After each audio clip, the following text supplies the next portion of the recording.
Assalamualaikum warahmatullahi wabarakatuh. Kali ini kita akan membahas sahabat Nabi SAW yang bernama Sa'id Al-Khair. Ia adalah sahabat Nabi yang diganti namanya menjadi Sa'id Al-Khair. Artinya ialah sabar dan santun. Dan Sa'id berkata, segala puji bagi Allah yang telah menjadikanku memiliki sifat yang disukai Allah Subhanahu wa taala dan Rasulnya. Dialah Sa'id Al-Khair, karakter yang disukai Allah Subhanahu wa taala. Simak kisahnya. Manusia bagaikan barang tambang. Mereka yang terbaik pada masa jahiliyah adalah mereka yang terbaik pada masa Islam.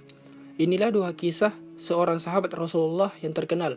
Kisah pertama ialah saat dia masih berada pada masa jahiliyah, dan kisah kedua ketika dia sudah menikmati keindahan Islam. Sahabat Rasulullah ini bernama Sa'id Al-Khair, sebagaimana Rasulullah memanggilnya setelah dia masuk Islam.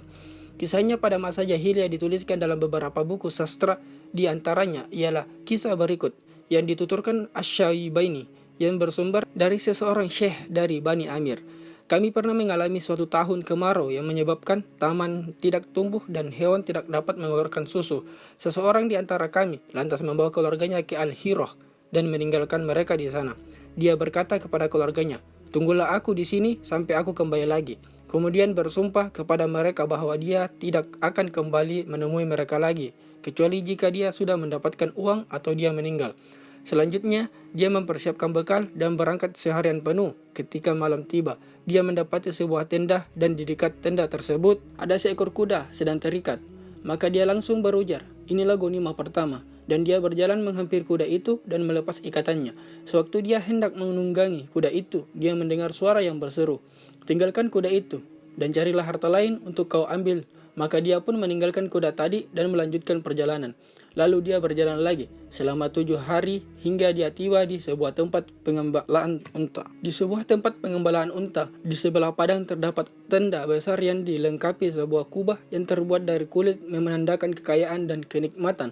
Orang ini pun berkata dalam hati, "Di padang ini pasti ada unta, dan tenda ini pasti ada pemiliknya." Kemudian melihat ke dalam tenda, dan pada waktu itu matahari sudah hampir tenggelam. Dia melihat seorang lelaki tua berada di dalam tenda. Dia pun duduk di belakang orang tua itu, dan si orang tua tidak merasakan kehadirannya. Sedang beberapa lama matahari tenggelam, lalu datang seorang penunggang kuda yang tak ada penunggang kuda yang lebih besar darinya yang pernah dilihatnya. Lelaki yang menunggang kuda itu mengenakan pelana yang tinggi, dikawal 2 orang budak yang berjalan di sisi kanan dan kirinya. Dia membawa kira-kira 100 ekor unta. Pada barisan terdepan ada unta pejantan yang sangat besar. Lalu berhentilah unta pejantan itu, dan berhenti pula unta-unta lainnya di sekelilingnya.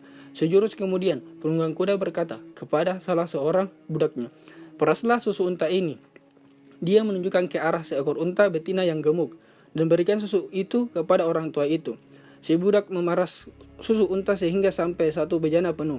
Lalu dia meletakkan susu itu di hadapan orang tua tadi, lalu mundur ke belakang untuk pamit. Orang tua itu meminumnya seteguk atau 2 teguk, lalu menaruh kembali susunya. Maka lelaki yang menyelinap tadi berkata, "Lalu aku mengendap ke arahnya dan kuambil bejana susu. Aku meminum semua susu yang tersisa." Si budak datang kembali dan mengambil bejana susu. Dia langsung berteriak, "Tuan, orang tua ini sudah meminum susu yang diberikan kepadanya." Si penunggang kuda serta-merta merasa senang dan berkata, "Peraslah susu unta ini." Dia menunjuk seekor unta lainnya, dan taruhlah bejana susu di depan orang tua itu. Maka budak itu pun melaksanakan apa yang diperintahkan kepadanya. Lalu orang tua meminumnya 1 atau 2 teguk, kemudian meletakkan kembali bejananya.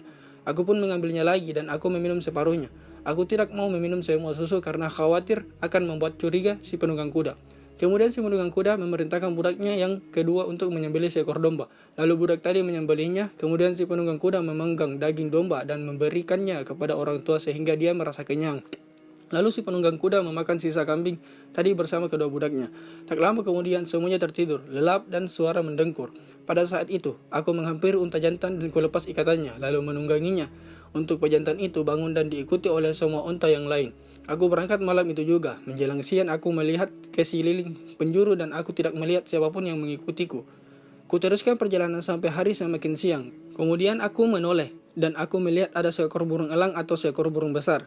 Dia selalu terbang di dekatku sampai-sampai aku tersadar bahwa ada seorang penunggang kuda yang sedang duduk di atas kudanya.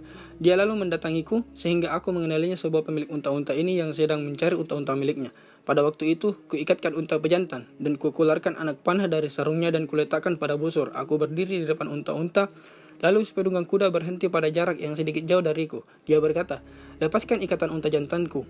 "Tidak, aku sudah meninggalkan banyak perempuan yang sedang kelaparan di Al-Hira. Aku berjanji kepada mereka bahwa aku tidak akan kembali kepada mereka kecuali aku sudah membawa harta atau aku mati. Kalau begitu, kau akan mati. Lepaskan ikatan unta itu." "Celakalah kau," jawabnya. "Aku tidak akan melepaskannya," balasku. "Celakalah kau, kau masih saja keras kepala," sahutnya. "Tunjukkan kepadaku tali kendali unta," katanya lagi. Pada tali kendali itu ada 3 ikatan, dan dia bertanya kepadaku, pada ikatan yang mana aku menginginkan dia mengarahkan anak panahnya. Aku menunjuk ke arah ikatan yang ada di tengah. Dia lalu melepaskan anak panahnya, dan dia berhasil memasukkannya ke dalam ikatan tadi seakan-akan dia memasukkan dengan tangannya sendiri. Selanjutnya, dia melepaskan anak panahnya ke arah ikatan kedua dan ketiga. Ketika melihat hal ini, aku menaruh kembali anak panahku ke tempatnya, dan aku berdiri seraya menyerah. Lalu dia menghampiriku dan mengambil pedang serta busur panahku. "Naiklah di belakangku," ujarnya. Aku pun ikut naik di belakangnya. "Menurutmu, apa yang akan kulakukan kepadamu?" tanyanya. "Aku menduga hal yang paling buruk bakal terjadi padaku," jawabku. "Kenapa begitu?" tanyanya. "Karena apa yang sudah aku lakukan padamu dan karena aku sudah menyusahkan dirimu dan Allah sudah memampukan kau menangkapku," jawabku. "Apa kau menyangka aku akan menyiksamu? Padahal kau sudah meminum dan makan bersama ayahku, dan kau sudah membuatnya bersedih pada malam itu," tukasnya. Begitu aku mendengar nama ayahnya, aku langsung bertanya, "Apakah kau Sa'id Al-Khail?" "Benar," jawabnya. "Kalau begitu, jadilah kau sebaik-baiknya orang yang menawan," balasku. "Tidak masalah," tangkapnya. Dia lalu membawaku ke tempatnya. Dia berkata kepadaku, "Demi Allah, kalau saja unta-unta ini milikku, pasti kuberikan ini semua kepadamu, tapi unta-unta ini milik saudara perempuanku. Tinggallah bersama kami selama beberapa hari, sebab aku sebentar lagi akan ikut berperang dan boleh jadi aku pulang dengan membawa ghanimah."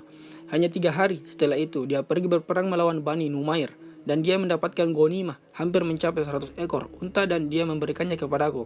Dia mengutus pula beberapa orang untuk melindungiku sampai aku tiba di Al-Hira. Itulah cerita Sa'id Al-Khail di masa jahiliyah. Sedangkan kisahnya saat masuk Islam termaktub dalam kitab sejarah sebagai berikut. Tatkala Sa'id Al-Khail mendengar kisah Nabi SAW, dia langsung menyiapkan hewan tunggangannya.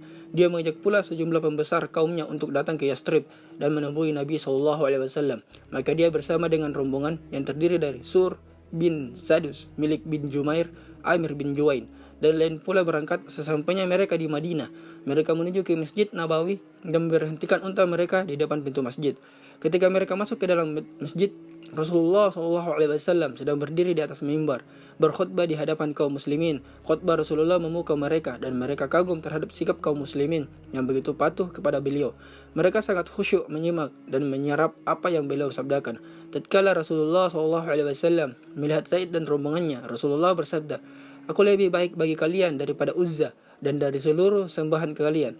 Aku lebih baik bagi kalian daripada unta hitam yang pernah kalian sembah selain Allah Subhanahu wa taala." Sabda Rasulullah SAW meresap ke dalam diri Sa'id Al-Khail dan rombongannya. Ada sebagian dari mereka yang menerima kebenaran ini dan ada sebagian lagi yang dengan sangat congkak menampik kebenaran ini. Sebagian berada di surga dan sebagian lagi di neraka. Adapun Zur bin Zadus melihat Rasulullah SAW berada dalam kedudukannya yang sangat bagus dan menyentuh setiap hati orang-orang yang beriman dan dipandang dengan penuh cinta oleh mata orang-orang yang jatuh cinta. Dia nyaris mengimani kerasulan Muhammad SAW, namun kedengkian merasuki hatinya dan rasa takut memenuhi sanubarinya.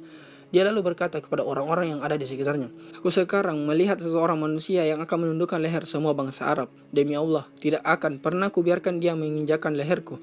Lalu dia berangkat ke negeri Syam, mencukur rambutnya dan memeluk agama Nasrani. Sedangkan kisah Sa'id dan yang lainnya sungguh berbeda. Tatkala Rasulullah SAW mengakhiri khutbahnya, dia langsung berdiri di antara orang-orang Islam. Dia adalah orang yang paling tampan, berakhlak baik dan berperawakan tinggi, sehingga kendati dia berada di atas kuda, kakinya akan menyentuh tanah seakan-akan dia mengendarai seekor keledai. Dia berdiri dengan sikap tubuh yang tegap dan berbicara dengan suara lantang. "Ya Muhammad, aku bersaksi bahwa tiada Tuhan selain Allah dan bahwa kau adalah utusan Allah." "Siapa kau?" tanya Rasulullah. "Aku Zaid Al-Khail bin Muhalhil," jawabnya. Rasulullah langsung bersabda, "Kau adalah Zaid Al-Khair, bukan Zaid Al-Khail. Segala puji bagi Allah yang sudah membawamu dari perjalanan menyusuri pantai dan pegunungan dan yang sudah melembutkan hatimu untuk menerima Islam." Sejak itu, dia dikenal dengan nama Sa'id Al-Khair. Selanjutnya, dia mengikuti Rasulullah SAW ke rumah beliau disertai Umar bin Khattab dan beberapa sahabat lainnya. Sesampainya di rumah, Rasulullah SAW menyodorkan bangku untuk tempat Sa'id bersandar. Sa'id merasa segan dan menolak bangku itu. Rasulullah SAW terus saja mempersilahkan dan Sa'id masih saja menolak sampai 3 kali. Setelah majelis berlangsung cukup lama, Rasulullah bersabda kepada Sa'id al-Khair, "Wahai Sa'id, tidak ada orang yang diceritakan kepadaku kemudian aku melihatnya kecuali dia tidak sesuai dengan apa yang diceritakan kepadaku. Tapi kau tidak seperti itu." Lalu Rasulullah bertanya kepada Sa'id, "Bagaimana kau bisa begitu, wahai Sa'id? Aku selalu mencintai kebaikan dan orang yang berbuat baik. Kalau aku memahami kebaikan, aku akan meyakini pahalanya. Kalau aku tidak sempat berbuat baik, maka aku akan merindukannya." Jawab Sa'id. Rasulullah SAW lalu bersabda, "Inilah tanda Allah bagi siapa saja yang Dia inginkan. Segala puji bagi Allah yang sudah menjadikan diriku sesuai dengan kehendaknya dan kehendak Rasulnya."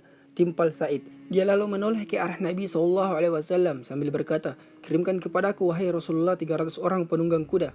Aku jamin, aku akan menyerang negeri Romawi bersama mereka dan aku akan menaklukkannya." Maka Rasulullah SAW bersabda, untuk mengubarkan semangat Sa'id, "Sungguh banyak amal baikmu, wahai Sa'id. Manusia macam apa kau ini?" Kemudian semua anggota suku Sa'id yang mengiringnya menyatakan diri masuk Islam. Saat Sa'id hendak kembali bersama rombongannya menuju kampung mereka di Najd, Rasulullah SAW melepas mereka dengan bersabda, "Manusia macam apa ini? Sungguh dia begitu penting sekiranya dia selamat dari wabah di Madinah." Madinah Al-Munawwar pada saat itu sedang diserang wabah demam. Ketika Sa'id al-Khair meninggalkan Madinah, dia terkena demam. Dia pun berkata kepada rombongannya, "Jauhkan aku dari negeri Qais, sebab di antara kita ada dendam sejak masa jahiliyah. Demi Allah, aku tidak akan berperang melawan seorang muslim sampai aku berjumpa dengan Allah Subhanahu wa taala." Sa'id al-Khair meneruskan perjalanan menuju kampung halamannya di Najd. Meskipun penyakit demam menyerang dirinya dari waktu ke waktu, dia berharap dia dapat berjumpa lagi dengan kaumnya dan agar Allah mengislamkan mereka lewat dakwahnya. Sungguh mulia cita-citanya, namun belum sempat dia mewujudkannya. Dia sudah terlebih dahulu menghembuskan napas yang terakhir di tengah perjalanan. Sejak dia masuk Islam sampai dia wafat, tak ada kesempatan baginya untuk berbuat dosa. Demikianlah video sahabat Nabi Muhammad SAW yang bernama Sa'id al-Khair. Semoga video ini bermanfaat dan jangan lupa klik tombol subscribe dan aktifkan notifikasi lonceng agar dapat notifikasi video terbaru dari kami. Wassalamualaikum warahmatullahi wabarakatuh.